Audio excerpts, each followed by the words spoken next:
evening, everybody. My name is Jesse. I'm a lawyer here at DC 37. I want to just quickly try to just give a brief sort of synopsis on eligible list, appointments from eligible list. I understand that there was a recent certification of an exam for the sanitary supervisor title, and a lot of questions have arisen, so I want to see if I can address those.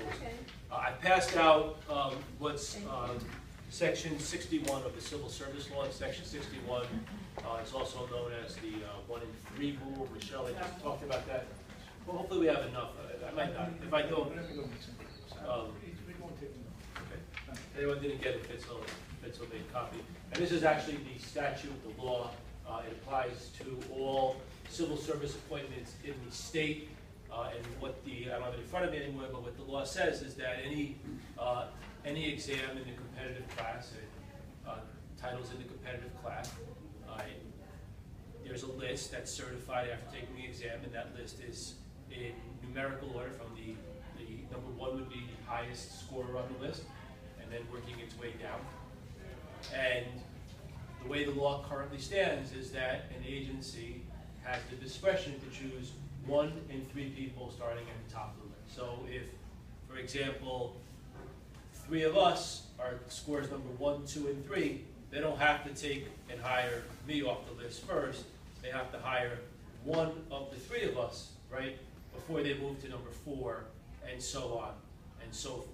So the push from the council, from DC 37, spearheaded by Lillian Roberts, the executive director, is to, in every way, attempt to eliminate the 1 in 3 rule and simply have it based on merit and fitness. If you're 1 on the list, you get hired. If you're 2 on the list, you get hired, right? If there's 5 spots, they go to number 1, 2, 3, 4, and 5. The 5 people that did the best on the exam. It doesn't go, the way it currently works now, if there's 5 spots, it can go from number 1 to anywhere from number 1 to number 15 theoretically on the list. Could be someone that's appointed to a vacancy or particular spot. Just a couple more things that I want to answer. I remember this brother from pest control, right? Yeah, we did an arbitration together a few years ago now. But just let me just one couple more things, and then I'll just take questions. So that's the state of the law is 1 in 3. I know sister here had come to talk to me a couple weeks ago. And there's a lot of, I think, kind of what's the word? Sort of confusion or resentment about how this particular list came out, and folks that were serving provisionally in the supervisor title not being high on the list or not being selected for jobs. The way the law works is there is no grant of any sort of extra credit or higher score based on you having served provisionally in a title. So having served provisionally in a title doesn't necessarily grant you any benefit as far as scoring on the exam.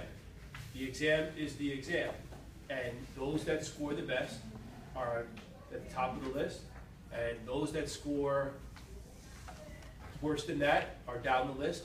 And whether or not you serve provisionally in a title for however long has no bearing on where you score or where you're placed in the list. And just from a merit and fitness point, that's something the council supports, right? We don't take the position that because management appointed you provisionally to a title, that should afford you a greater opportunity to gain permanent status in that title or that position solely by virtue of the fact that management at a particular agency deemed it, that you were the person that should be appointed provisionally. So the council won't advocate for that or support that.